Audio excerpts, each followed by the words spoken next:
Okay, welcome everyone. Good evening, good afternoon, good morning, wherever you are. My name is Ayça Çubukçu. I'm an associate professor in human rights and co-director of LSE Human Rights at the London School of Economics and Political Science.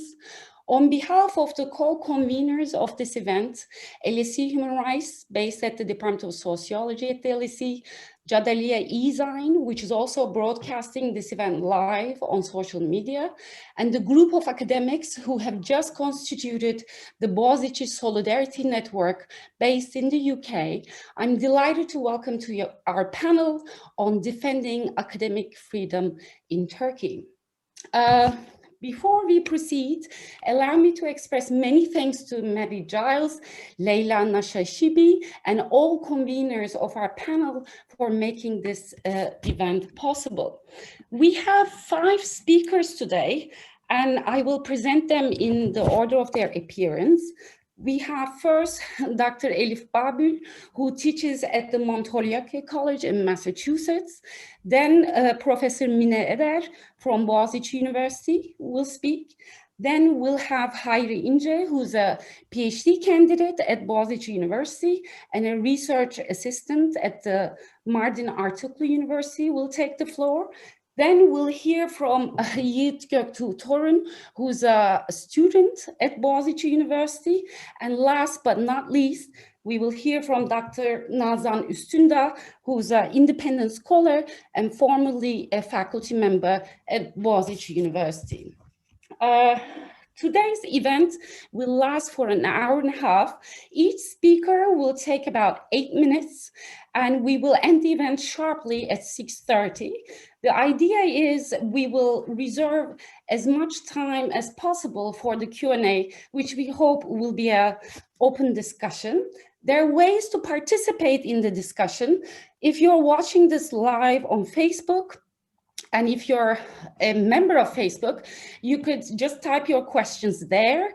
If you're on Twitter, you could tweet directly to LSE Sociology. And if you're on email, you could email sociology.media@lse.ac.uk. So we have a very heavy topic, but also a lot of space for hope tonight. Without further ado, I will turn to Dr. Babul, who will give us an overview of the situation of academic freedom in Turkey. Thank you, Elif. Thank you so much, Ayça, for inviting me, and to everyone else for coming here today. What I'm going to try to do in the 8 minutes that I am allocated is that I want to just provide a brief background and contextualization of the current situation in Turkey in terms of the assault on academic autonomy and academic freedom. So academic autonomy has always been a problem area in Turkey since at least the 1980 military coup. And this problem most recently came into light with the top-down appointment of the rector at Bogazici, Elif Babul. As everyone knows, or as most people know, on January 1st, President Erdogan announced that Elif Babul was appointed as the rector of Bogazici University, and this caused a widespread uproar among the university constituents, along with the general academic community in Turkey. And there's still ongoing resistance to this top-down appointment. And the legal basis for this appointment is the executive decree number 676. That was actually first issued during the state of emergency following the 2016 coup attempt in Turkey. This state of emergency was extended 6 times, and it gave sweeping powers to President Erdogan. And one of the areas that it gave sweeping powers to Erdogan was academia. The Article 85 of the decree changed the higher education law, Article 13, and what it did is that it canceled the elections for rectors in public universities, and it granted the President and the Council of Higher Education, which is YÖK, full power to make appointments. to the universities. So according to the current regulation, YÖK, the Council of Higher Education, can actually decide on the candidate pool according to its own criteria without consulting the universities themselves. And since the issuing of another decree in 2018, the candidates don't even have to have served for 3 years at the full professor level, which was the only common criteria that existed that existed for the YÖK to determine its candidate pool beforehand. So now even that criteria doesn't exist. And the president and YÖK have been appointing rectors in this way to many universities since 2018. And of course, this way of appointing university rectors led to a major decline in the academic qualifications of newly appointed rectors. So the background of the current system is the Higher Education Council, YÖK, which I want to just briefly describe. So the Higher Education Council, YÖK, was established after the 1980 military coup. It was established on November 6, 1981. And it is basically a control mechanism over universities. And the establishment of YÖK abolished the relative autonomy that the universities had in the 1960s and 1970s. Although with the 1971 military coup, there was there were other restrictions that were brought forward for universities as well. So the 1980 military regime basically saw universities as the bedrock of youth anarchy, quote unquote youth anarchy, particularly associated with leftist political tendencies, and it sought to control these tendencies. With the 1980 military regime, approximately 100 faculty were fired, again, citing their leftist tendencies. And the regime also instituted many mandatory classes in universities, such as Turkish language classes, history of Atatürk principles and Turkish revolution classes, physical education classes, and foreign language classes. And YÖK's role was defined in the Article 131 of the authoritarian 1982 Constitution. And I just want to read very briefly how the Constitution defined YÖK. It said that YÖK's role was to plan, organize, administer, and supervise education provided by institutions of higher education, to orient teaching activities, education and scientific research, to ensure the establishment and development of these institutions in conformity with the objectives and principles set forth by the law, to ensure the effective use of the resources allotted to the universities, and to plan for the training of the teaching staff. So when it was first established, the Council of Higher Education included military officers, and it set up a system where the university presidents were appointed by the head of the military junta.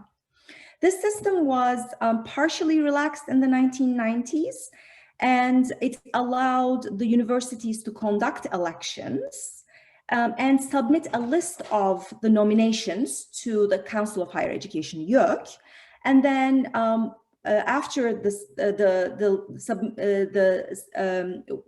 the universities submitted this list of their nominees to the Council of Higher Education, the council screened this list, shortened it, finalized it, and then sent it to the president. And then finally, the president made the appointments. And again, in the 1990s, the general tendency was for the presidents to somehow respect the elections that were held at the universities. So for instance, the presidents may not have appointed the first candidate, the first nominee, the nominee that got the most votes, but it was usually within the first 3 candidates that got the most votes. And in addition to that, of course, YÖK controlled its influence on the allocation of academic appointments at universities and promotions at universities, and it also it also continued its influence on, for instance, the kinds of research topics that were selected by academics and the universities. So when the ruling Justice and Development Party, AKP, came to power in 2002, it actually promised to abolish YÖK. It was one of its campaign promises that it abolished, it promised to end the strict control of universities, government control over the universities, and it actually promised to abolish YÖK. And of course, instead, it didn't do that. Instead, it kept YÖK and it used it to reestablish its own control over the universities.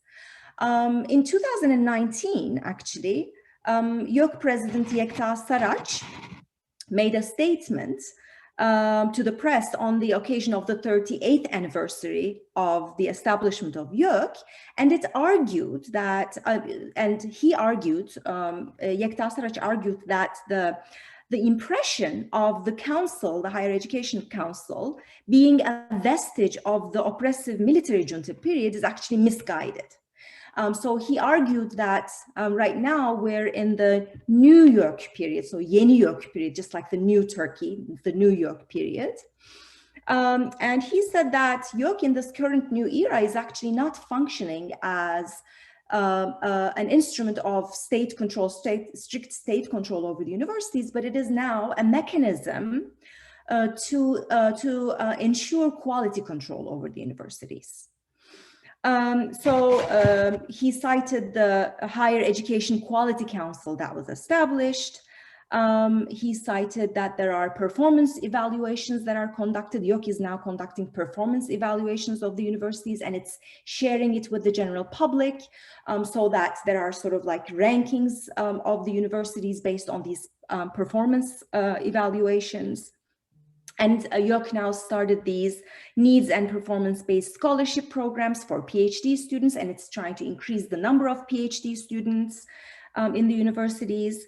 And some other things that were cited by Saraç were, for instance, the university industry corporations that YÖK is very much promoting right now, digital transformation initiatives, technology transfer offices, and particularly YÖK and Aselsan programs, Aselsan being the Army's defense industry. So the programs, the cooperations between YÖK, the Higher Education Council, and the defense industry as kind of promoting these new scholarship programs, providing these new scholarship programs to guide people to take the path of those research areas. And it's actually, so when we look at it in this larger context, what we see right now is, yes, there is a particular authoritarian control of the universities that tries to establish the current regime's control over the higher education institutions. But at the same time, there's a larger reconfiguration of the institutions of higher education in Turkey, which is pretty much in line with the larger trends, worldwide trends that we see, that is trying to kind of like reconfigure the institutions of higher education in line with the priorities of neoliberal economic agendas. So, and we can actually trace this particular reconfiguration of the universities in the way in which Melih Bulu, when he was first appointed to Bogazici, the way in which he articulated his vision for Bogazici. So he talked about integration of Bogazici into the quote unquote Turkish entrepreneurial ecosystem. I'm not exactly sure what this means. Perhaps someone who's more familiar with the ecosystem can explain it later on. And he also talked about redesigning university spaces to increase innovation. So this is very much in line with an educational model that emphasizes technological innovation, market integration, entrepreneurship to advance national interests, neoliberal economic interests and national interests that are defined by the government. So in this particular educational model, knowledge production is valued only if it complies with neoliberal priorities and governmental priorities. So critical thinking, questioning, especially with regard to the declared national interests, are unwelcome, if they're not outright criminalized. And this is actually something that fits within the larger framework of what Erdogan has been calling the national homegrown youth, that he's been citing since at least I would say like 2006 or so. Erdogan talked about this national homegrown youth or pious national homegrown youth many times. So in 2012, for instance, he tweeted about his yearning for a youth, and this is in quote, faith in his heart, the Quran and a computer in his hand, science in his mind, and a calling toward God. And throughout the years, he actually repeated the description of national pious homegrown youth as a figure that's opposed to, for instance, the dissident Kurdish youth or the youth that was involved in Gezi protests. And what is interesting about this particular description of the pious homegrown national youth is that it's not just pious, right? It's also highly educated. It has a computer. This youth has computer in his hand. Uses the computer in a particular way to serve these collaborations between the industry, particularly defense industry, and the universities, and the entrepreneurship ecosystem, again, in line with the government priorities, the government economic agendas. So this is Erdogan's vision for this, a vision for his yearning to establish a particular cultural hegemony in the country, and a cultural hegemony that the AKP has not been able to, over many years that it's been in power, has not actually been able to establish. And we can maybe later on talk more about why it has been so that the AKP has not been able to establish its cultural hegemony in the country. But it's been a major, the control of the academy and existing institutions, existing elite institutions, higher education institutions, such as Bogazici, is a major tool of this vision to establish cultural hegemony in a particular, that's based on a particular educational model. This is the larger context in which probably what we're going to be talking about today. So I'm just going to stop here and pass the word on. Thank you very much, Elif. Now I'll turn to Professor Mine Eder to give us the context for what's unfolding in Bogazici in particular. Let me start my clock. Elif left me with nothing. Those are the general context that I wanted to talk about, but specifically more on some of the strategies that the government is using right now, the broader context of the sort of the autocratization of Turkey and the democratic decline, and how those strategies sort of really parallels what's going on at Bogazici right now. So I want to situate the sort of the question of why Bogazici right now and why this is happening right now in the broader context of democratic collapse in Turkey and sort of the neoliberalization that Elif had already talked about, because it's sort of, this is a specific political economy and a specific political conjecture that sort of brought about this attack, and that's the sort of the argument I'm going to try to build here.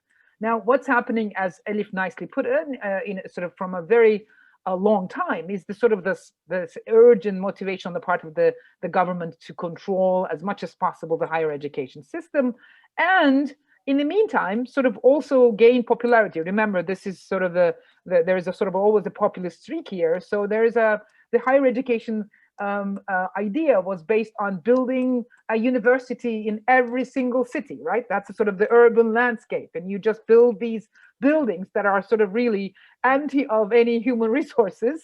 I don't want to use the sort of that kind of administrative language, but literally you don't have enough staffed or sort of academics to bring those institutions alive. But it's not about institution building. It's making sure that students go into that city, that you build a sort of a consumer group of students that are going to revitalize that city. So the vision of this particular administration has really not been about improving academic autonomy or improving academic quality across the board, or sort of bring it into international standards, but has been sort of, what do I do to create sort of urban development and create this kind of sort of popular revitalization of the cities through building these universities across the board, which proved, by the way, which it unfortunately worked, because it allowed the commodification of the land, it brought the students in, but it also brought a lot of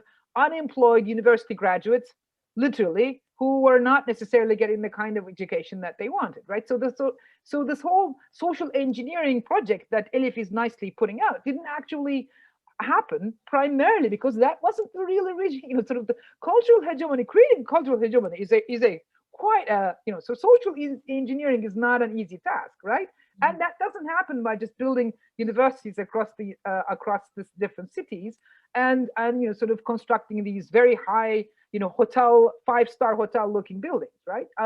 So I think that sort of the mission was already mal defined from the very beginning, and that explains the kind of disappointment, literally. So what do? You basically say, well, you want to take over then the existing social capital, right? Yeah, I can't produce my own. The existing, so where does that happen? It occurs in a couple of universities that are left, that are trying to maintain their autonomy in this process. And how do you do that? Well, you do that through sort of whatever you're doing already in terms of aggrandizement of executive power, right? What's going on politically in this country is a utter democratic collapse, right? So you do that through how do you do that? Obviously, there has been a coup attempt and a huge sort of purging already with and Nazan is going to talk about that, already huge purges against the academics. And you do that by executive decrees, and you do that by transitioning to this presidential system a la Turkish style that sort of gives all the power to the executive to do whatever he really does, sort of the mandate democracy, if you will. It's not even a democracy in that sense. You're just giving all the powers and you're getting the mandate and you're presumably taking all those decisions. Mm-hmm. And how do you silence, sorry, how am I doing with time? So how do you silence how do you do this? You silence the opposition. You silence the voices as much as possible. You monopolize the media as much as possible so that you don't get to voice your opposition, really, which ultimately is contrary to obviously any type of freedom of expression, freedom of association, and this kind of sort of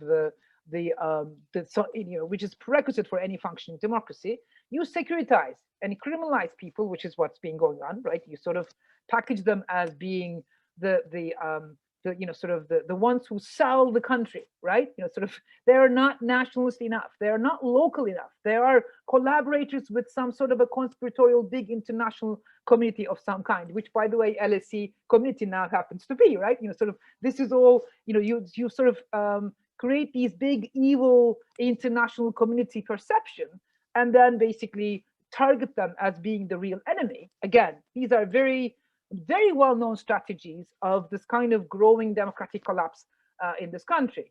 So you're not national enough, you're not local enough, and you're potential criminals. That's why we're going to securitize. We're going to silence you. We're going to intimidate you or we're going to package you in a way that sort of that the community, the broader public, will not basically see you as part of theirs, right? And once the rector really came into power, and that's my last 3 minutes, once the rector came into power, we saw exactly the kind of almost a replica of this game. Sort of first we were dismissed as being the sort of they are defenders of the LGBTQ rights. They are sort of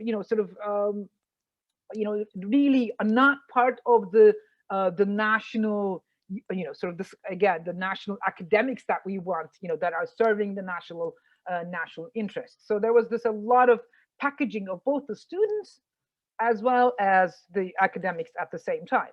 And then, of course, the second strategy. So you try to dismiss, or you try to package them as, or criminalize them. Also securitize, bring in the police, which is what happened with our students in the campus. It has never happened before. The police was never called in to the campus premises.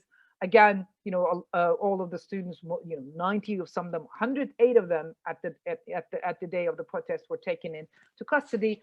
Again, you secure that, and again, another strategy: you securitize them, criminalize them, try to threaten them with kind of sort of this, or you try to create investigation into inquiry into their actions in the police. And now we just heard that there are security cameras being put in the campus all around to sort of scrutinize what's going on. So the Toma, this kind of police was outside the campus for many months.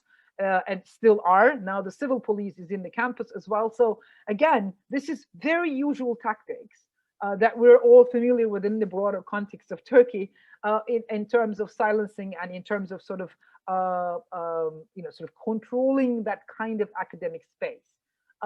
Now, this sort of what is being done, what is, I think, interesting here, at least in terms of watching the kind of resistance and the kind of opposition that's coming out from Bogazici, is that the university academic, the sort of the number of academics that are opposing this process, this process that is very familiar to all of us right now who are living in Turkey, has for the first time, and I think that's what, I don't want to, sort of brag about the sort of Bogazici exceptionalism here, but there is a significant number, a majority, I would say, of faculty members that have come together with this kind of silent vigil every noon, that is turning their backs on the rector, that has almost become a symbol of this kind of opposition or the resistance against this kind of silencing or as I said, sort of the packaging attempt on the part of the rector and of course, sort of there are exactly also other pressures. It's not only about negative, sort of oppressive elements, but also carrots, right? Sort of what Elif talked about, sort of we're going to bring these new projects. And of course, there are going to be a lot of carrots that are now being thrown to some of our faculty members. We're going to be providing you with a lot of project money that never existed before, right? So there is a lot of that kind of pressure, the kind of commercialized academic pressure that's coming into some of the faculty members as well. That again, in the midst of all of this, we're still trying to resist both the stick and the carrot strategies, because that's what keeps us all together, because the way this is being done is so top down, as is the case in most cases in the sort of across the country, as I said. Now, one of the things that again is interesting is that it because it is peaceful, because it is kind of sort of creating a politics of space, we're ultimately occupying that campus and turning our backs, and our students are there creating different activities every day. We are creating a politics of space, and I don't know how this is going to work out now with the complete shutdown, but we have managed to occupy that space and literally express our dissent and express our sort of opposition every single day, which I think symbolically, at least, we may not be achieving much internally because they're not necessarily listening to any of what we're saying, but symbolically, in terms of politics of resistance, it has actually become a symbol of sort of creating an alternative political space where we are still defending. You're not going to polarize us. You're not going to polarize our students. We're going to solve our differences through dialogue, and we're going to defend our academic freedoms to the last day you retire from this particular position. And that is what's going on right now, and that's what we're trying to do. And we're going to be here no matter what. As I say, until the day they kind of spatula us out of that particular campus. But whatever it takes, sort of, if it's 4 years, we're going to be there for 4 years. So that's my last hopeful comment, I guess, and I'll be happy to respond to any questions. Thank you very much, Professor Eder. So that was part of the situation at Bogazici. Later, we'll hear from Yigit Torun, who's a student at Bogazici, from the student perspective, what's happening on campus with the appointment of the new rector in a top-down fashion in January 1st, wasn't it? Now I want to turn to Hayri Ince, who's a PhD candidate at Bogazici University and a research assistant at Mardin Artuklu University. Hayri prefers to speak in Turkish and will have a consecutive translation. So I'll be translating every 2-3 sentences or so. Let's see how this goes. Hayri? Ben Mardin'de 2013 yılında çalışmaya başladım. Mardin Artuklu Üniversitesi, bu taşrada yeni açılan üniversiteler arasında Kürdoloji sayesinde biraz marka değeri kazanan bir üniversiteydi. Okay. I began working in Mardin Artuklu University in 2013, and this university gained some prestige in Anatolia on the basis of its Kurdology studies. Tabii Kürdoloji demişken resmi adına Kürdoloji diyemediler, yani yaşayan diller enstitüsü konuldu, onu da belirtmekte fayda var. Devam edeyim istersen. Of course, they couldn't officially name it as Kurdology. What did they name it, the department? Yaşayan Diller Enstitüsü. The Institute for Living Languages. Bunun dışında Mardin'le ilgili, Artuklu Üniversitesi ile ilgili 2 kere haber duymuştum burada çalışmaya başlamadan önce. Birincisi LGBT haklarıyla alakalı bir konferans planlandı üniversitenin Mimarlık Fakültesi bünyesinde. Ancak Mardin'de sapıkları hayır şeklindeki tepkilerden sonra rektörlüğün vazgeçtiğine dair bir haber okumuştum. Birincisi bu. Okay.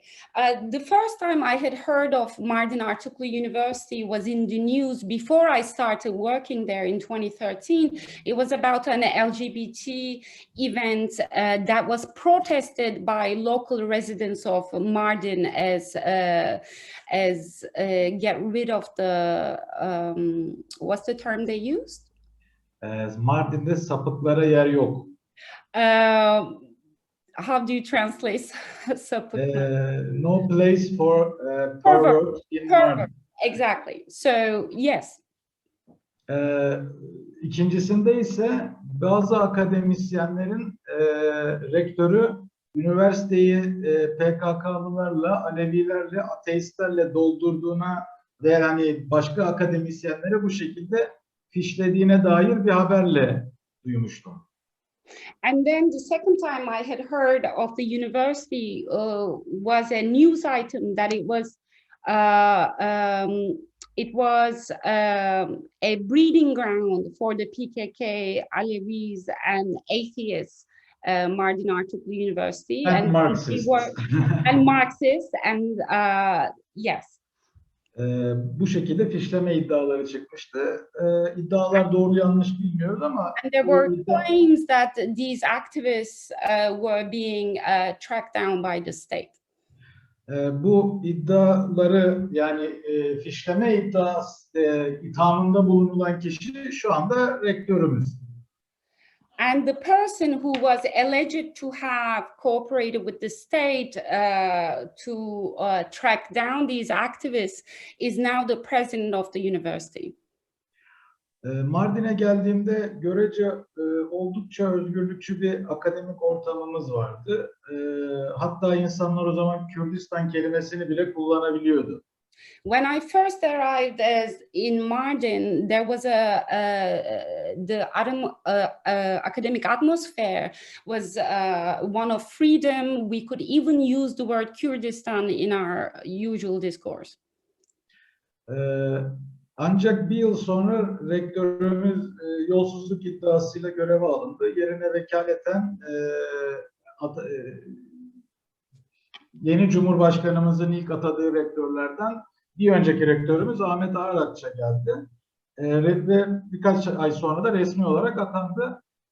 Yaptığı ilk işlerden biri kendisinin yabancı uyruklu sözleşmeli 10 küsur akademik personeli duyduğumuz kadarıyla ajan olduğu gerekçesiyle görevden sözleşmelerine son vermişti. Okay. When the rector was disappointed and a new rector was appointed by the state, it was alleged that he got rid of 10 academics who were of foreign origin on the basis that they were alleged to be spies, foreign spies. Mardin Artuklu'nun henüz prestijli olduğu dönemlerde mimarlık fakültemiz oldukça zengin bir hoca kadrosuna sahip olmuştu.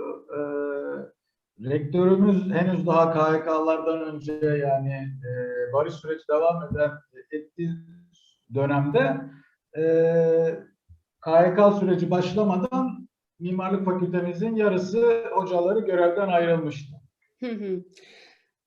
Let me try to translate that. There's a tekrar edeyim. Mardin istersen tekrar edeyim mi? No, I think I can say during the peace process, before the whole KHK State of exceptions. decrees that got rid of many academics, which Nazan will talk more about just now, especially the architecture school in Mardin, Artuklu University, was outstanding, right? According to rektörümüzün ifadesine göre bu kişiler rektörümüz İslamcı diye üniversiteden ayrılmışlardı. İddiası bu şekildeydi eski rektörümüz. Okay, now I'm combining the last two comments. During the, is it before the peace process that the faculty left, Hayri? No. It is before state of exception, inside the peace process. Okay, so certain faculty left on the basis that the rector, I'm not sure if I'm translating correctly here, help me out, fellow panelists, was an Islamist. Yes. Hayri, is that correct? Yeah. Yes. He argued that they left there for university, but it is the rector's claim. I see. Hem bölümümüzde hem de üniversite genelinde Kürt meselesiyle ilgilenen nitelikli akademisyenler vardı. Bu hocalarımız doktoralarını önemli bir kısmı Avrupa'da yapmıştı. Ama sonraki süreçte KHK'larla aramızdan ayrıldılar maalesef. Both in our department and at Mardin Artuklu University in particular, there were very valuable scholars who were working on the Kurdish question, but during the after the KHK process, they left the university. O halle birlikte çok şey değişmeye başladı. Aslında bizde o halden önce de kısmen değişim başlamıştı. 7 Haziran'dan sonraki değişimi kastediyorum. İktidar çatışma sürecine de karar kıldığı dönemde bir hocamız Rojava ile ilgili Evrensel Gazetesi'ne verdiği bir röportajın ardından üniversite tarafından açığa alınmıştı. Okay, so can you repeat the first part? I want to make sure I get this right. Before the state of emergency? Yes. Or after? Before? I think just after the state of emergency, but before KHKs. Okay, so a member of the faculty of the university left, who was working on the Kurdish question, left the, sorry? Suspended. Was suspended, sorry, the faculty member didn't leave, they were suspended by the university. Yes.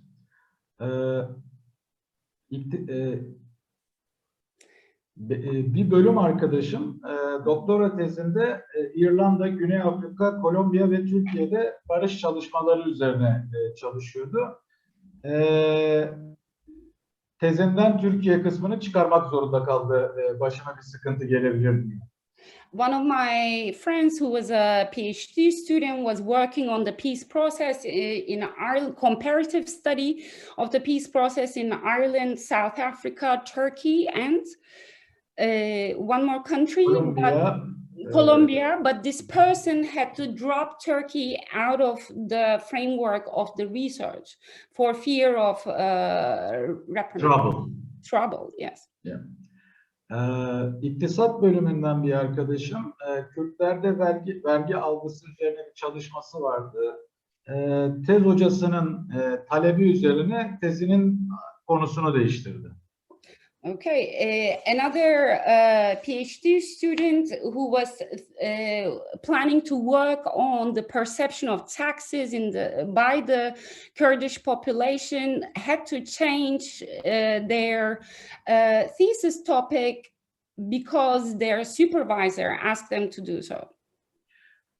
OHAL sürecinde öğretim elemanı yetiştirme programında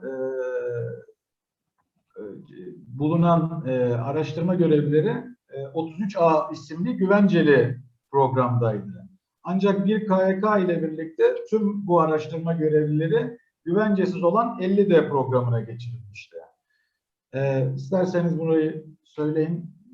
Okay, I'm not sure if that's going to make sense, but during the OHA, the state of emergency process, they were categorized, these scholars that were being trained were categorized as 33A, and then they were recategorized as 50D, which means what? Güvencesiz. Birinde doktoradan sonra o üniversitede devam edebilirken öbüründe işi kesiliyor. Okay, which meant that they lost security of employment. There was no guaranteed employment after their completion of their... Yes. Bu süreçte bizim üniversitede de, çeşitli üniversitelerde de bazı araştırma görevlilerinin tekrar 33 aya alınması için yani daha doğrusu hükümet bir KYK daha çıkarmıştır. Rektörlükler hani bir şekilde bölümlerin önerdiği araştırma görevlilerini tekrar güvenceli kadroya alabilir şeklinde. Bunun üzerine bizim bölümümüz de talepte bulunacaktı bölüm hocalarımızın çoğunluğu kararıyla. Ancak bölüm başkan vekilimiz bu durumu rektöre iletince ikisi imzacı olan, üçü imzacı olmayan arkadaşlarımızın tekrar kadroya gelme durumu ortadan kalktı. Çünkü bölüm üyesi 2 üyesini toplantı günü sürgüne yolladı rektör hocamız. Okay. Başka bir ilçeye. Okay, I'm not translating exactly, by the way. It's very challenging to do that, especially with the bureaucratic language. But Hayri is talking about a process in which faculty basically were dismissed from their positions by the rector, by the appointed director of the university. Maybe we have one more minute if you want to. Hemen toparlamaya çalışayım. Bir arkadaşım Mardin'de renklerin siyasal kullanımıyla alakalı yazdığı makalesini SSA onayı almasına rağmen vazgeçti. Başıma bir şey gelir mi endişesiyle. The politics of colors? Evet, kullanımı, renklerin. I see. Another colleague of Hayri who had to change the topic of their research. No. Vazgeçti. Yayınlamaktan vazgeçti. Had to decided not to publish their research based on the politics of color because this person was fearful that they would get in trouble. So all of these examples show. Go ahead, Hayri. There are many. I'm sorry, I have much more, but it is enough. I can't say them all. Şöyle ifade edelim. Yani genderla ilgili ders açılmasından tutun, gazete köşe yazısından dolayı rektörlüğün soruşturma açmasını, çok çeşitli boyutları var aslında bu akademik özgürlük meselesinin gerçek hayattaki tezahürlerine yönelik. Anlattığımdan çok daha fazlasını anlatamıyorum süre şeyi nedeniyle. Şimdi kısaca toparlayayım isterseniz. Okay, from the establishment of gender studies to the newspaper columns that scholars write, Hayri is saying they're under tremendous pressure, but he's going on now. Buradan hani taşradan Boğaziçi'nde bunlar olurken buralarda niye bir şey olmuyor? Mesela hani Kürt nüfusun yoğun olduğu iller ya da hani Türkiye geneli içinde geçerli. Yani mantıklı bir soru. Neden başka yerde ses çıkmıyor, Boğaziçi'nde çıkıyor? The question I would like to pose, which is a rational question and a reasonable question to ask, is why is it that when things happen at Bogazici, there is uproar and protest, and when it happens in Mardin or elsewhere in Anatolia, there is no protest? Is that a fair translation? Yes. Ben bunu aslında biraz şöyle düşünmek mümkün. Hani Boğaziçi Bulu ve Bulu gibi hocalarla 10 yıl geçirdiğini düşünürseniz Boğaziçi'nde de bunun olabilmesi mümkün olmazdı. Boğaziçi bir birikimin sonucu, yılların birikiminin sonucu. Bir kültür, üretilmiş bir kültür var.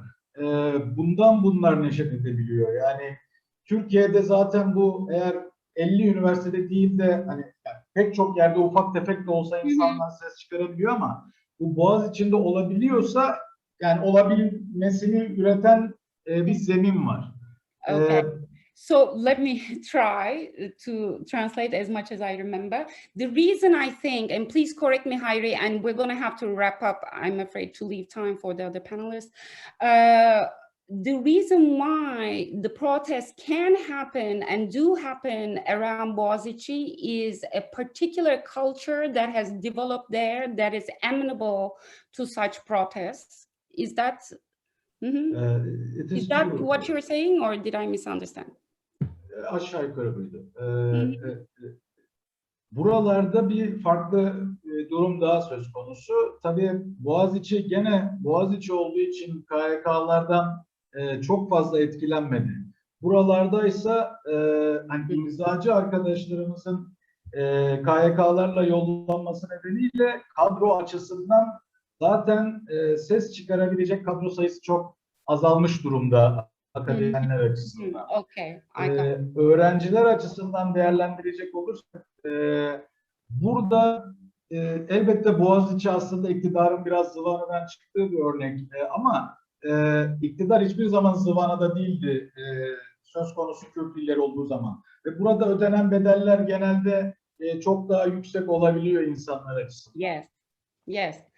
Thank you, Hayri. I apologize for not being fair to you and the depth of what you're saying. It's very difficult to hear and then translate and remember all that is being said. But Hayri is emphasizing how the cadres, the faculty left at in Mardin was very few people after the KH process, whereas in Bogazici there were faculty remaining that could take on the protests.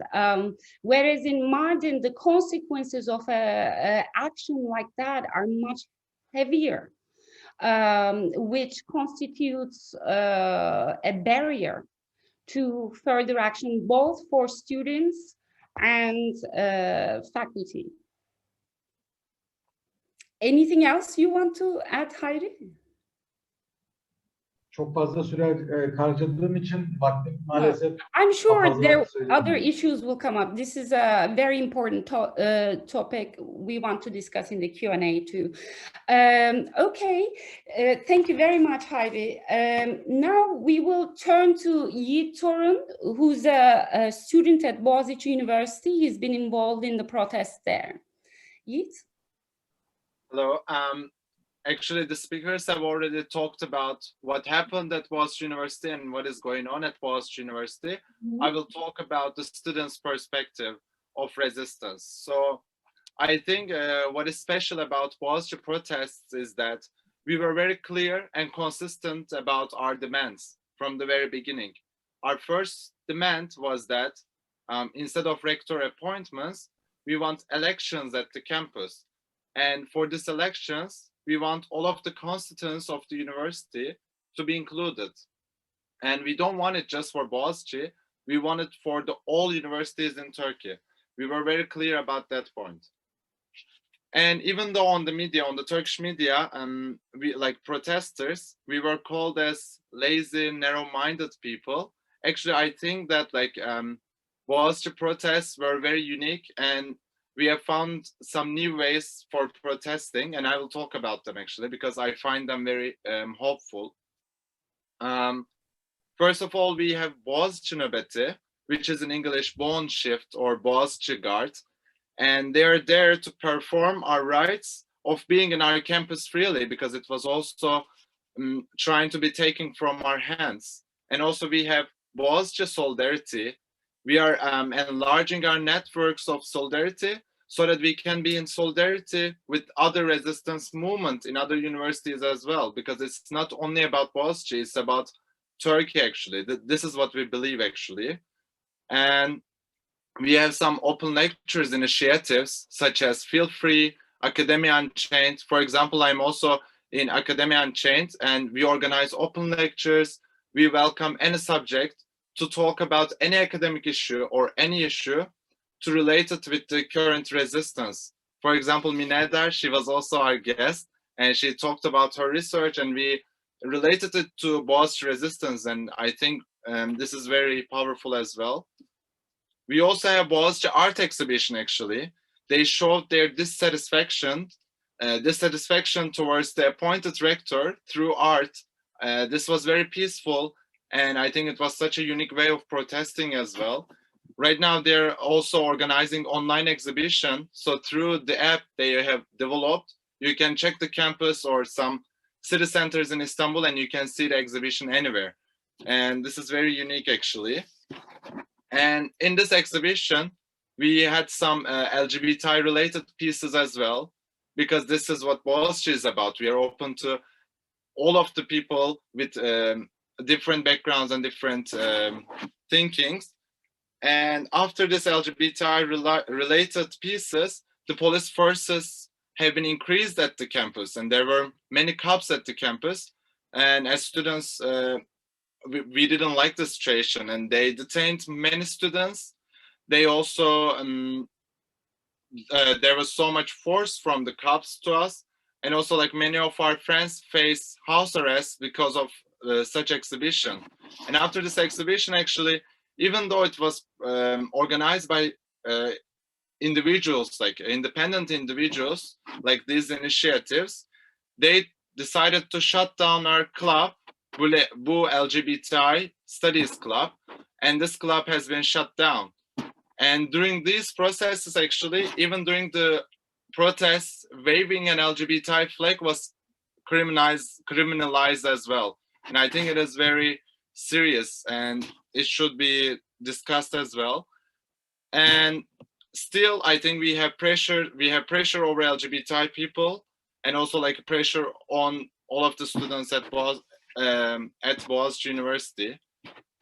We also have resistance library. We have created a library at the campus, but when we came back, it was broken, and it was like, even though it was just a library, we have seen that it was broken right now. So it should be mentioned as well. By saying that, I would like to remind our demands again. First of all, as I said in the beginning, our demands are very clear and consistent. Instead of rector appointments, we want elections, including all of the constituents of the university, and not only for Bogazici, but we want it for all of the universities in Turkey. Secondly, we want state forces to be gone from our campus, and we don't want any more police force on students or anyone at the campus, anyone on the resistance. Thirdly, we don't want any hatred against LGBTI students at the university, and we want our club to be reopened again and to function again. And as the last demand, while making any decision about the university, I think we believe that the constituents of the university should be advised, and there should be a consensus between these people, these actors. And also, I would like to conclude as saying that as students, we know that it's going to be a long way, and we are actually ready for it because we knew it from the beginning as well. And we are all from different cities, actually. Eder talks about it a lot, but Bogazici University is a public university, and we are from all around Turkey. And actually, I think like all of the initiatives and the students, everyone is ready for the long way, actually. And we will not give up. Thank you. Thank you, Yigit. Okay, and last I would like to turn to Dr. Nazan Ustundag, who will be talking about academics for peace. Okay, thank you, Ayça. I'm not only going to talk about academics for peace. I'm going to talk about all the different kinds of organizations that we had in Turkey's academia. Maybe I should first say that I myself is an academic in exile because of the speeches I gave and because of the columns I have written. I have several court cases in Turkey. Most recently, the interior minister has targeted me, but we are but I want to say we are not innocent. This doesn't happen because we are innocent. We are struggling. We have been struggling in academia. We have been organizing. We have been doing political things. And I think this is very important to underline. Academia in Turkey, Turkish and Kurdish academics have produced a lot of collective action, and they have engaged in collective action to defend university, to defend free speech, to defend public character of universities. And actually, I think academia in Turkey has been therefore very precious in the global stage. Because especially leftist academics and women academics have been acting together and producing protests and producing collective action. I can't underline this enough because these things happen to us because we resist, because we don't let things be. We don't let things be. And I will give several examples of the kind of organizations that we have created throughout, in academia, in my academic career. One of them has been, for example, one area where academics have organized has been, and Elif talked about this, Mine talked about this, against the neoliberalization of university. That has been one area where especially leftists and women academics have come together, and especially in two areas. One of them, unionization of academics who work in private universities. That has been a very important trend. The second one has been against contract labor. So against contract labor, that's also very important because this didn't concern only academics, but it concerned the workers in our universities. And we have created clubs, organizations, we have created committees that would protect the rights of people who are laboring under contracts, whose contracts can be cancelled anytime, have no whatsoever security of employment. And so we have come together for that. Those two, and in terms of especially contract labor, Bogazici University has been one of the pioneers, and Koç University has also been one of the pioneers. The second area we came together and I think did a lot of important work has been criminalized and arrested students. In Turkey, currently 70,000 students are arrested. And most of these students are Kurdish students, leftist students, but mostly Kurdish students, 70,000. This was the latest number in 2018. And in 2021, maybe it's more, I'm not sure, but it must be around this same figure. And academics have come together since the beginning of 2000s in order to defend their students. They have attended courts, they have given statements in supporting their students. They have given testimonies saying my student is not a criminal, my student is my student in different universities, and many different people from many different universities come together. This is also very important. Bogazici University doesn't have many arrested students even now, despite the fact that it is a castle of resistance right now. It doesn't have many arrested students because Bogazici is a university that can easily generate support, international support, because it is a recognized university. But Elif has talked about all these universities that AKP has opened up, which doesn't have enough cadres. They don't have enough academic personnel. And these universities are not known even by academics in Turkey. So when you arrest students there, it's no problem at all. And many of these universities are located in Kurdish cities. But academics, especially in Istanbul, in Ankara and in Izmir, came together to defend these students throughout the 2000s. We have done, for example, open lectures in front of prisons where our students are. We have together, as I said, attended their courts and took them together out of prison when they were released, and tried also. We also have struggled within the university so that the students don't lose their rights for examination, for example. So that was a second area where we have done a lot of work. And the third area has been peace. Academics for Peace was founded in 2012 when there was a hunger strike in Turkey. When Kurdish political prisoners entered a hunger strike, and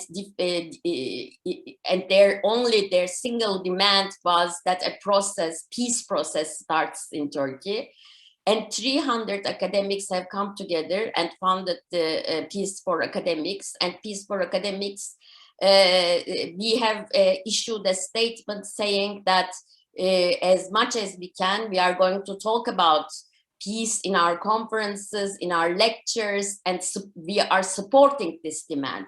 And we have gone to Taksim with our robes, with our university robes, and we have basically, supporting, I don't want to say supported hunger strike, because I don't think we were in consensus in that, but we have definitely supported the demand that was voiced by the prisoners.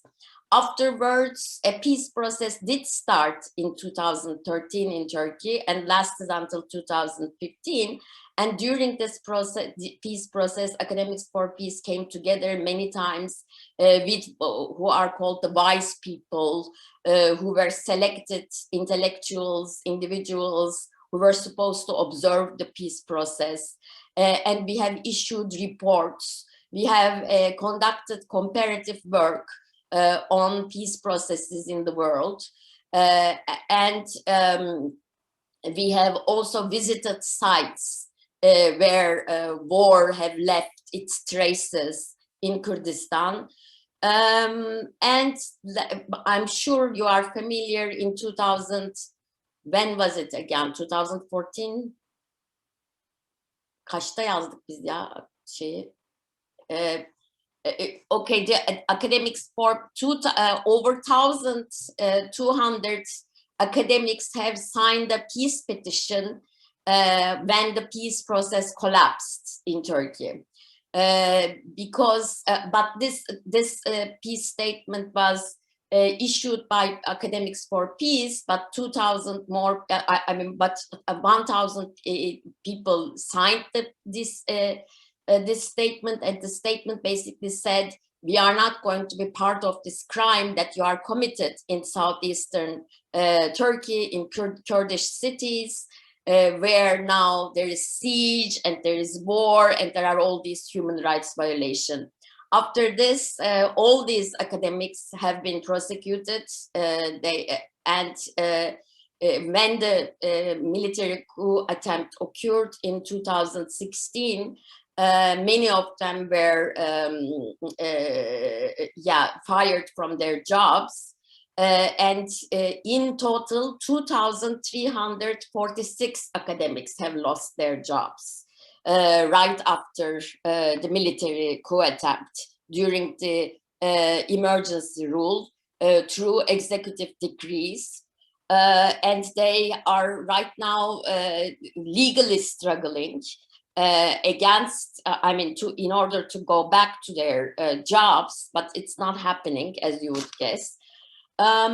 This is very important because what Hayri is saying, Bogazici has been exempt from this because Bogazici president has not given the names of the people because for an academic to lose their job, the president of the university had to give their name as suspicious of doing terrorism propaganda or being a member of an illegal organization or something like that. Bogazici University didn't do that. And because Bogazici University didn't do that, and it was one of the few universities in Turkey that didn't do that, it didn't lose its leftist and feminist scholars.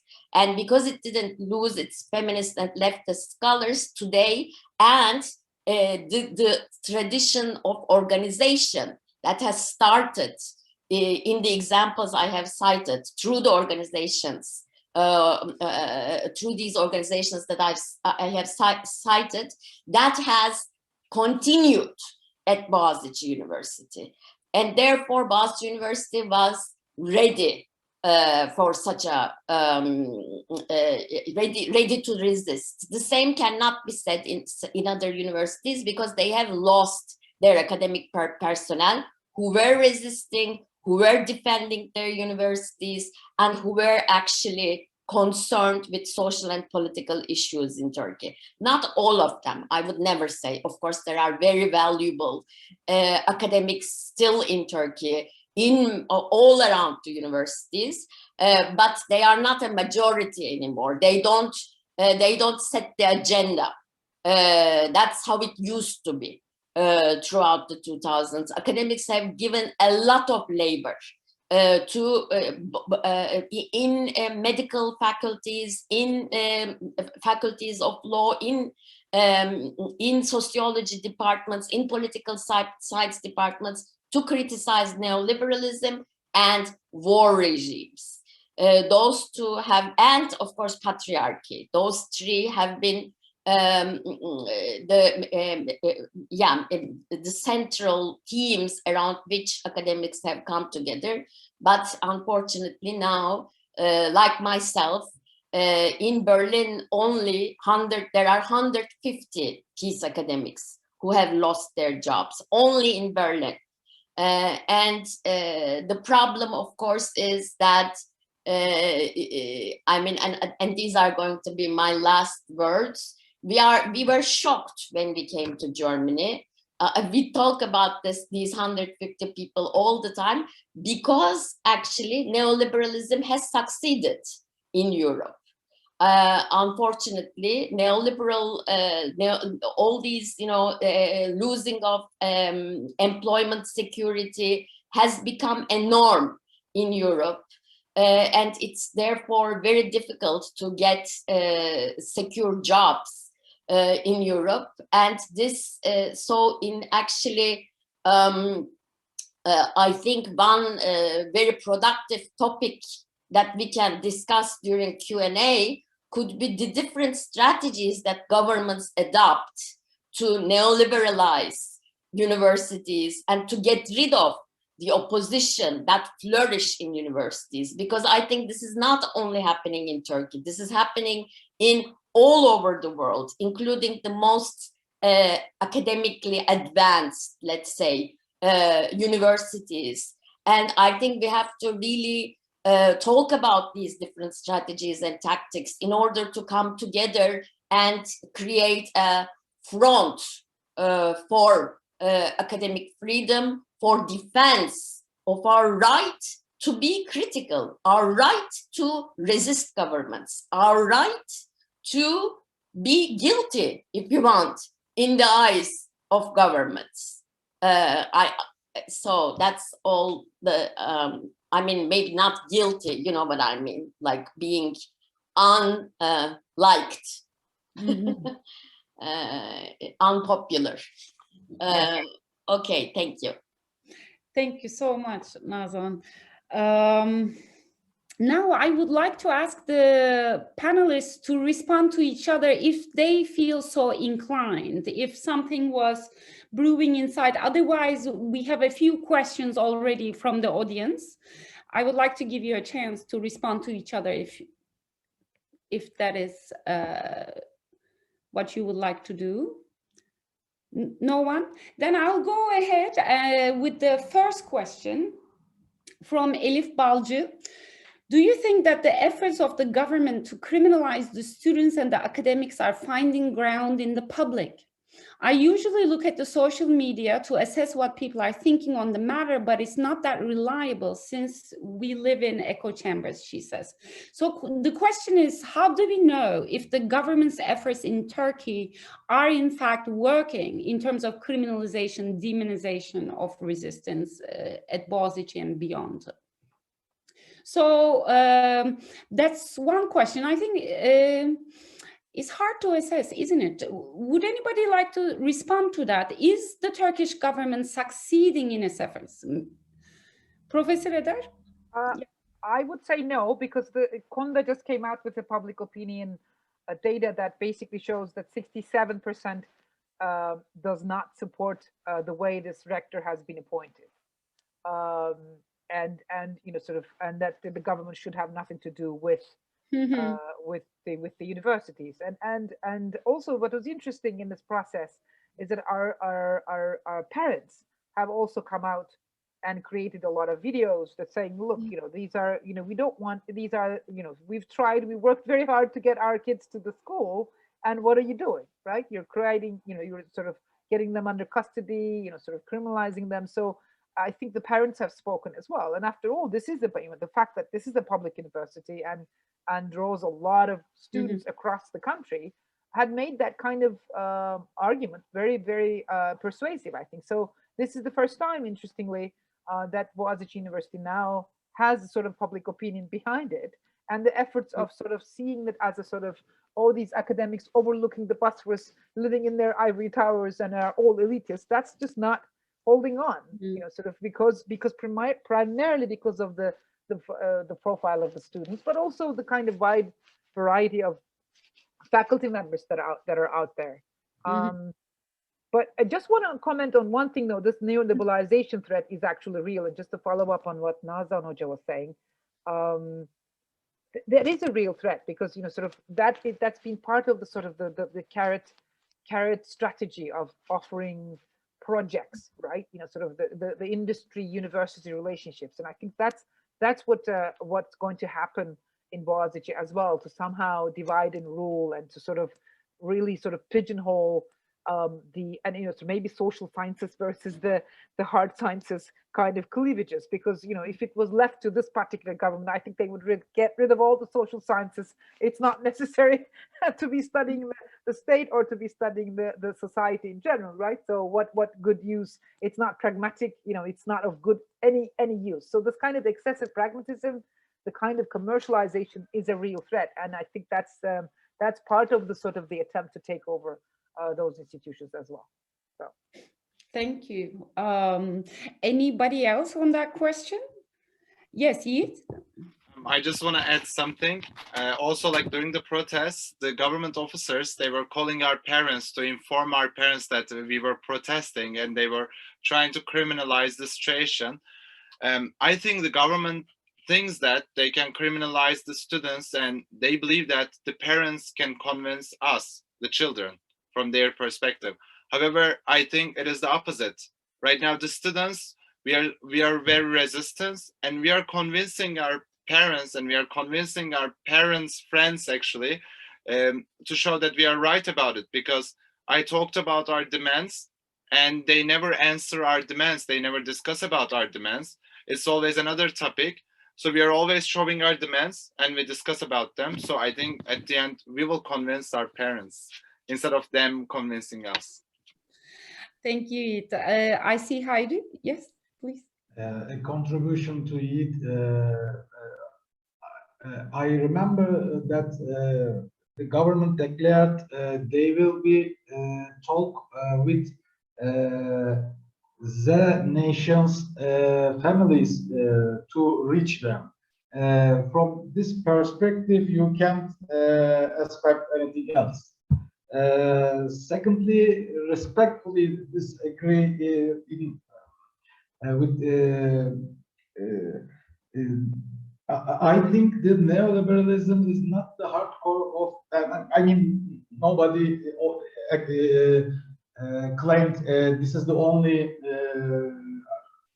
reason of what's happening in Turkey, but I mean, I prefer calling it Kurdification process of the Turks, because the Kurds know what government, states, the agency of domination from the beginning of the republic.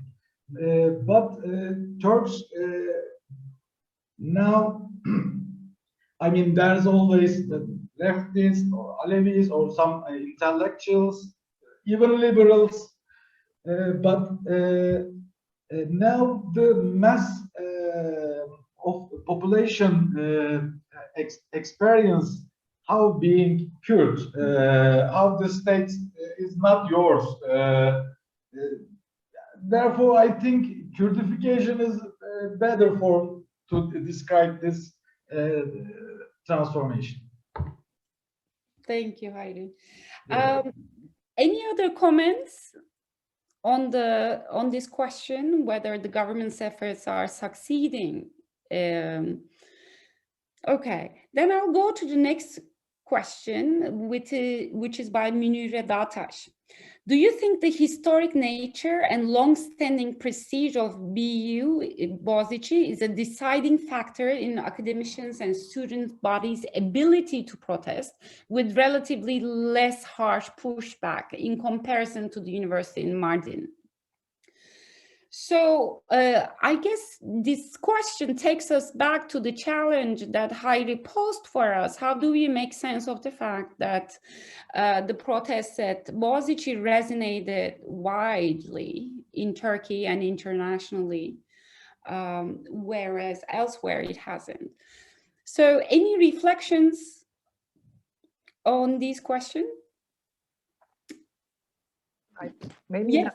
Please. I mean, Nazan has already explained the kind of sort of the history of the institutions in terms of why some of the leftist feminist faculty members have remained as a major constituency in the faculty. So I think that explains it, you know, sort of to some extent. But also, this is a university that has its own history of self-governance. I mean, I'm not idealizing this, but there has been, you know, there are like zillions of commissions in this university that the faculty members are actively participating.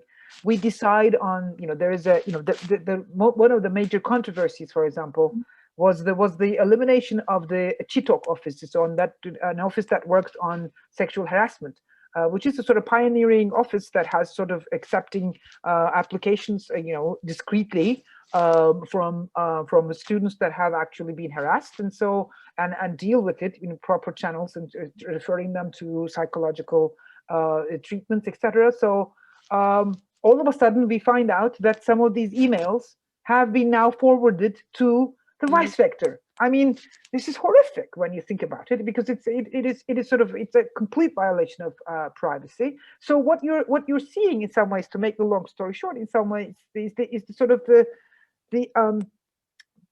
this whole institutional takeover, with the paying no respect into the kind of the legacies, the kind of self-governance practices.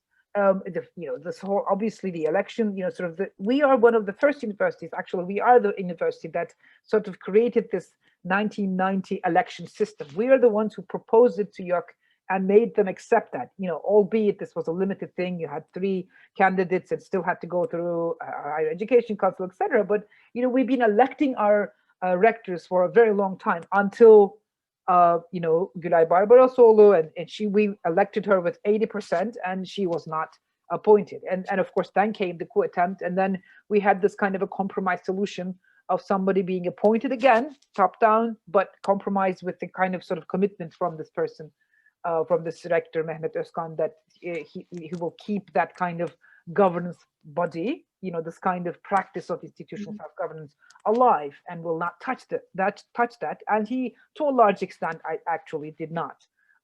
But that's why, in some ways, maybe that's why we were complacent a little bit. It's like, okay, we're making this compromise, and then we'll still keep our institutional autonomy. But what we're seeing is a complete violation of our institutional autonomy and this kind of self-governance mechanism on a consistent basis. And that's that tells you how blind they are to that kind of tradition, to that kind of institutional autonomy. And they're not interested. Frankly, they're not interested in maintaining that institutional autonomy at all. They're very used to that kind of top-down.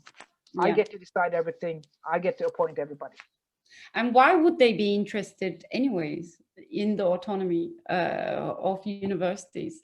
I think Nazan is absolutely right that it's a matter of struggle. There's a question for Nazan, which thanks her for making a case for non-innocence.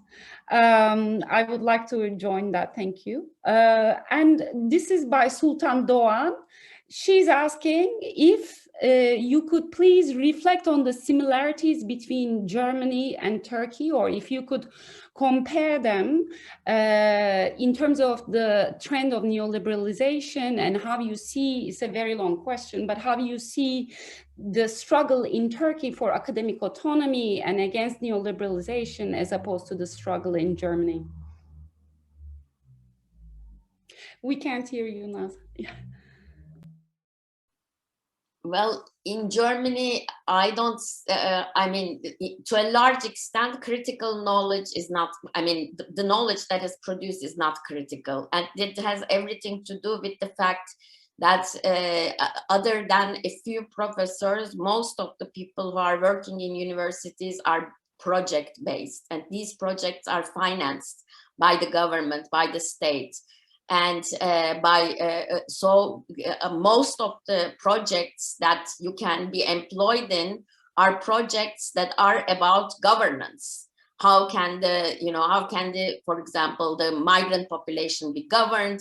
How can we have a non?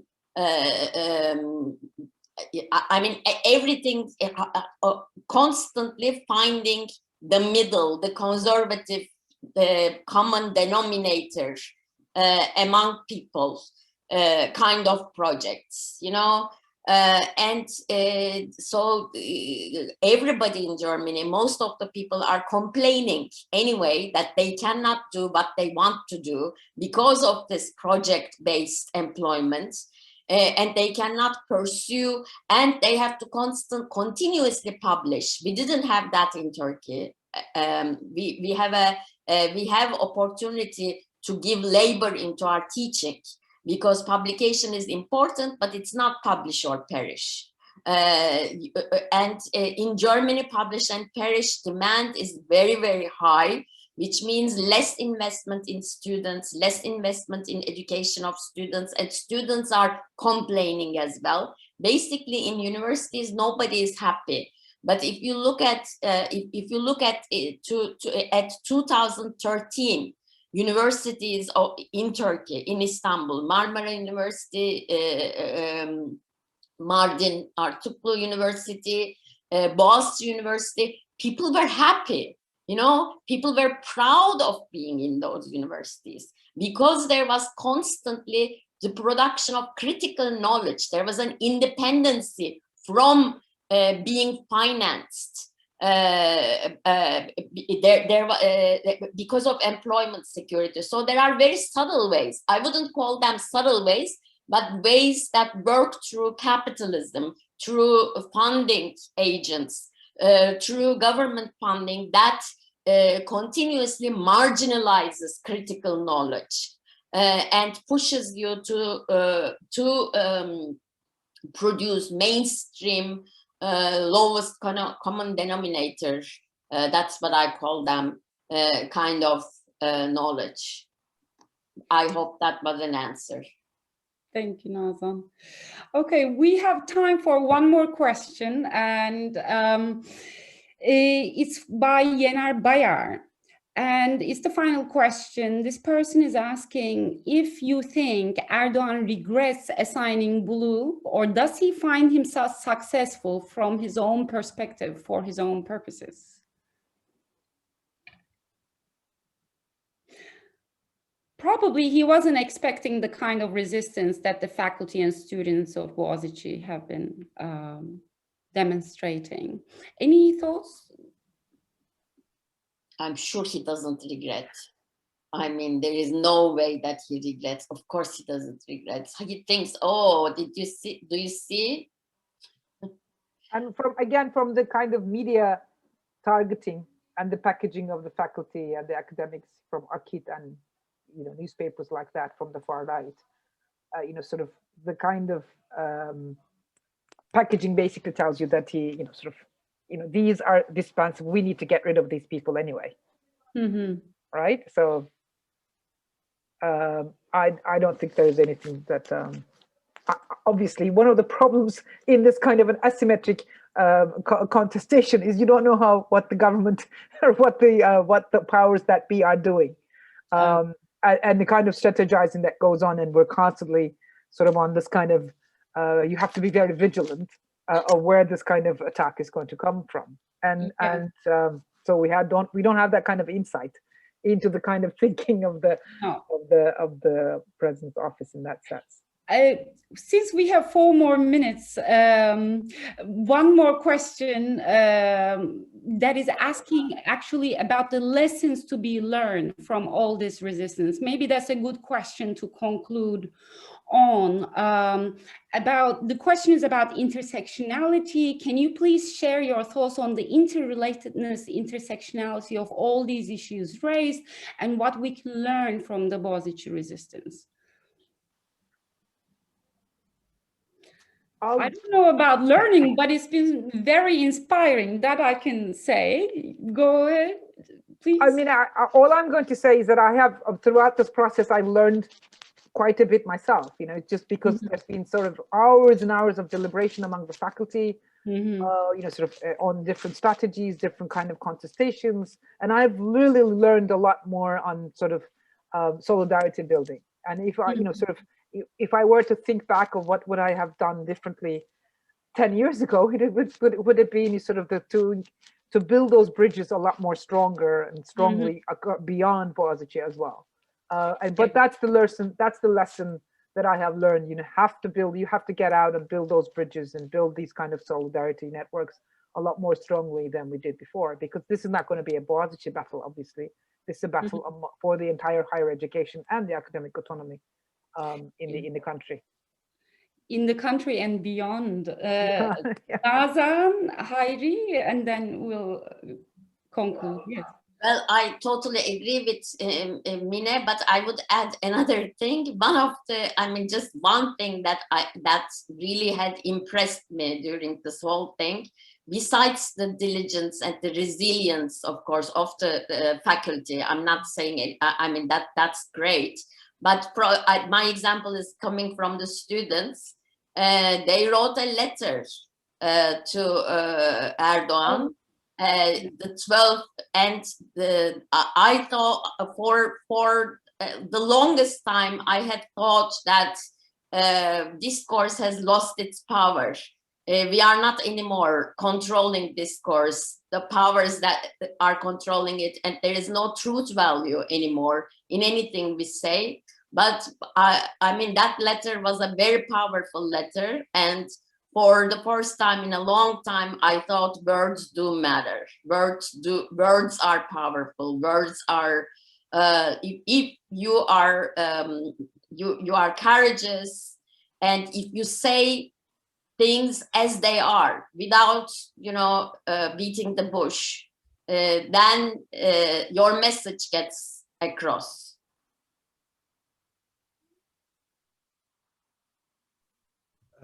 Şöyle, Thank you. Yep.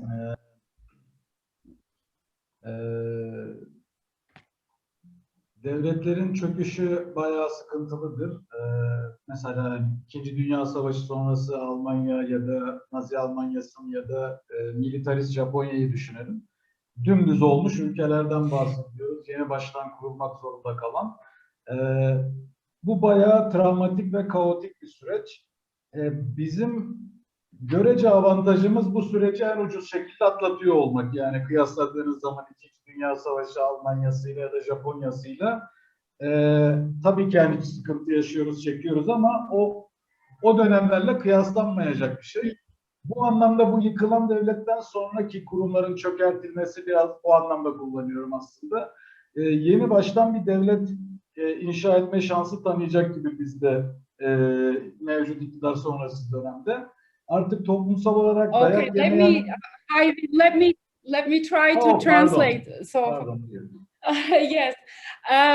Hayri is saying the collapse of states is a very difficult process, as we saw at the end of the World War II with Nazi Germany and militarized Japan. But we have a chance to rebuild the state. Is that what you said? Where in Turkey, in its collapse, is that what you're saying, Hayri? It's actually collapsed. Just we pretend it has collapsed yet, but it is actually. After we realized everybody in this country has been beaten in some ways by the states and etc., we can maybe build a democratic state instead of varieties of authoritarian ones, as we experienced since beginning of the Republic. Yes, well, some will take this call to reconstitute the state, some will take this call to end all states altogether. But Yigit wants, Yigit, do you mind if I conclude now here, because we're over time? I want to thank the panelists so very much for joining us, for your struggles, for your wisdom, for your scholarship. And this won't be the last time we're here discussing these topics. I'm sure there'll be other panels where we can have an opportunity to discuss further what is to be done, what can be done, etc. And thank you so much to the audience members. Nazan, is it? Just a hi to Beyza Üstün, who is right now in court. And she is a very good friend of ours, an academic who is arrested and who is in court for the last few days. Okay, thank you. And Cihan Erdal, who is Cihan Erdal and Yigit. He is my friend. Okay. Cihan Erdal and a PhD candidate in Canada, but is in prison because of a member of People's Democratic Party's MYK üyesi. Yes. Yes. And Torun wanted to have the last word. Since I gave the last word to Nazan, I want to do it for Yigit as well, if you wanted to add something.